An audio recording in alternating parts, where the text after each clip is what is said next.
Welcome, guys, to the Millionaire Mindset Building exercise. This is something that I was introduced to a little over 2 years ago that allowed me to expand my belief in money and feel worthiness around receiving large sums of money. Because you might be at a point where it feels a little bit icky to talk about large sums of money. It might feel uncomfortable to you to discuss large sums of money. You might have feelings of unworthiness or shame around money, which is extremely common. And this exercise will allow you to expand your consciousness and the belief that abundance is your birthright, that you are worthy of receiving. As your mind starts to stretch into new dimensions, it does not go back to the old state of being. So the more that we can stretch the mind into a new set of beliefs, into a new dynamic, especially around money and receiving, the quicker you will impress your subconscious mind that these outcomes are meant for you, that these outcomes are already lined up for you, that this is already happening in your current reality. You're already the abundant version of yourself. You're already the millionaire version of yourself. So in this money exercise, we're going to multiply our income day by day and start getting comfortable with the feeling of spending it on things that we want, on splurging on ourselves, because this is where people feel very uncomfortable around money.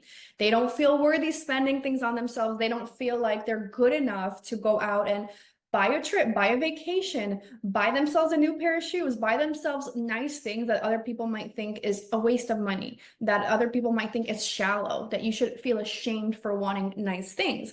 And as we get to expand our consciousness to feeling worthy of receiving better things, bigger things in our reality, the more that we open up the channels and avenues in our reality to more and more abundance, not just through our business, but money overall, because money comes in unlimited forms and you want to be open to receiving all of them. You're going to take out a sheet of paper and you're going to write down the days of the month. So let's say today is March 1st, for example. You're going to take a pen and paper and write down the date, March 1st, maybe in a journal, on a sheet of paper, in a notebook, whatever you have. And I do recommend using pen and paper instead of doing this on your phone, because you want to be able to write these things out and have your thoughts flow onto paper. You're going to receive a large sum of cash every single day in this exercise, and you have to spend it. You have to spend all of this money. And you cannot spend it on your home, on your mortgage, on your light bill. You can't spend it on gas. You can't spend it on groceries. You can't spend it on loans that you have to pay back, student loans or anything like that. So none of this money can go to your daily necessities. We're going to assume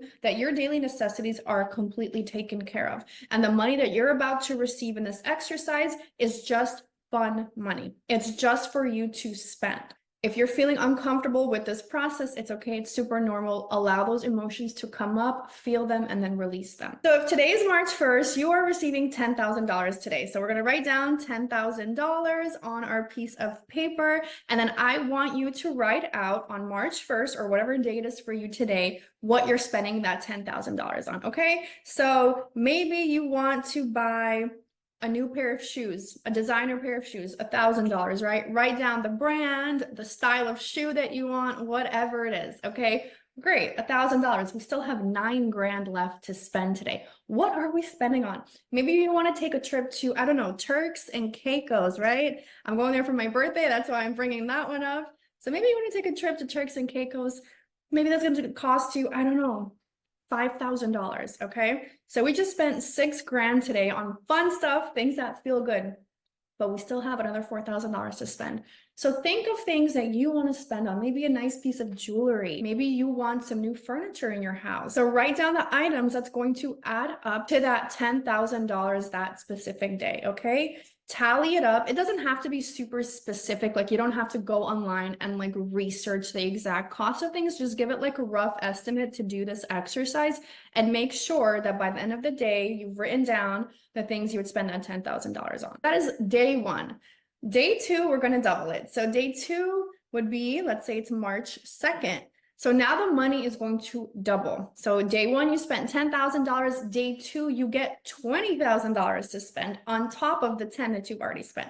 So on March 2nd, we got $20,000 to splurge with. When you start to expand your consciousness, what else do you want to receive? What can that money buy for you? Is it for your health, for your beauty? Is it for your home?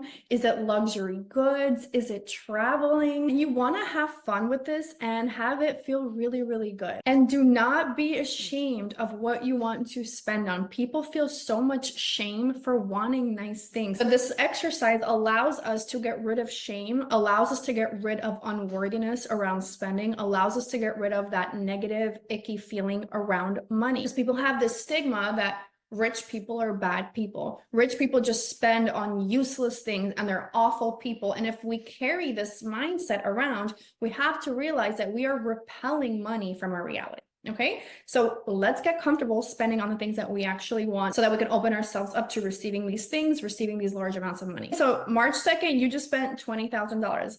March 3rd is coming up and we're going to double it again. So that $20,000 is now going to be $40,000. What can you spend $40,000 on? Maybe you want a new car. Okay, let's start thinking even bigger. What else can we spend on? I did this exercise with somebody the other day. They're like, I want a brand new knee. Like, I need knee surgery. I was like, put it in there, whatever you need. You need surgery, you need things for health. You want to design a brand new backyard in your home and build out a pool or a jacuzzi, whatever it is. There's no wrong way to spend these large sums of money. So write it down. March 3rd was $40,000. We're going to double it again.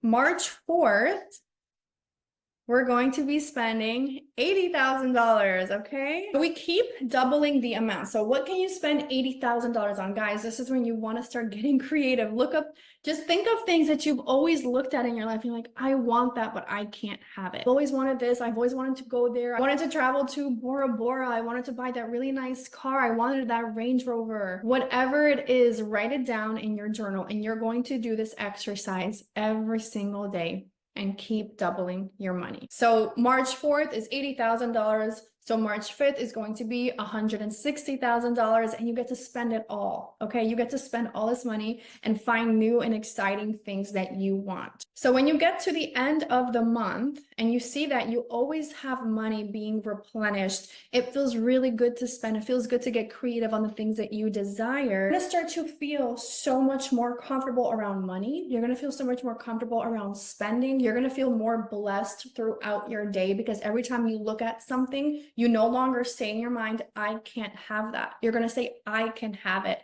That too is mine. That is a confirmation from the universe that that is meant for me. That's why it keeps showing up in my reality. That's why I keep seeing all the things I want. That's why all the people around me are getting all the things that I want, because this is what we call birds before landing and manifestation, okay? When everybody around you starts receiving the things that you desire, it means you're up next. It's a universal confirmation, but you have to look at it like that. You have to assign the proper meaning that this too is meant for me. That's why it keeps showing up. It was designed for me. It was set up for me. Universal laws are rigged in my favor to receive all things that I want. So as you keep doing this exercise month after month, you're going to restart on the first of each month, okay? This is a really fun way to stretch your mind to a new dimension, stretch your mind to your worthiness around money, stretch your mind to receiving more abundance, okay? And if you want this money to be the cash flow of your business, then assign that meaning to it. So on March 1st, my business brought in 10 grand that day and I get to go spend it. On March 2nd, my business brought in 20 grand that day and I get to go spend it. March 3rd, my business brought in 40 grand and I get to go spend on whatever I want. So you can assign the meaning that these checks you're writing out or these journal entries you're writing out are due to the influx of money coming in from your business, and now you get to go have fun with it. Now you can go invest it. Now you can go spend it. Now you can splurge on yourself. You can take care of your parents. You can take care of your friends. You can take care of your children. You can go have fun. You can stop restricting yourself so much around money, because the more that we feel restricted, the more that we shrivel up around the thought of money, the more that the money shrivels up in our pockets, the more that the money shrivels up in our bank accounts. The more that we expand our consciousness to large sums of money, to feeling worthiness around money, to receiving more money, to having fun with money, that negative feeling starts to go away. Okay, the reason we're doing this exercise is not just because it's fun, not just because we want to go window shopping in our mind of things that we want, because we want to start changing our feeling state around money. Remember when we went over the emotional scale? This is one of those ways you're going to change how you feel around money, around receiving and around spending. So as you go through your month from the 1st to the 30th, you're going to keep doubling that income and you're going to keep finding things to spend on. The world is endless with more and more possibilities, more things that you want. You can donate, you can go to charities if you want. Whatever is important to you, whatever feels good to you to spend on is what you should be writing in these journal entries, and keep doing this every day. I still do this exercise because it's fun. Okay. The funny part is 2 years ago when I started doing this exercise, I wrote down that I want to purchase a brand new construction home, $1 million home with a pool in the backyard, with a big 2-car garage, 2 stories, open floor plan, and I'm living in that house now. Like, I manifested my dream $1.5 million home. And if I didn't do this exercise day in and day out to keep expanding my consciousness around money, my comfort around money, and my feeling state and worthiness around spending and receiving, I don't feel that I would have ever received this beautiful home that I now live in. Really do this exercise on a daily basis. It's a fun way to focus on your future self, on the things that you would be doing when you are a millionaire, the way that you would be feeling, the way that you would be receiving funds, the way that you would be spending. It's such a beneficial way to elevate your feeling state around money, especially if you're coming from a place of not yet having it.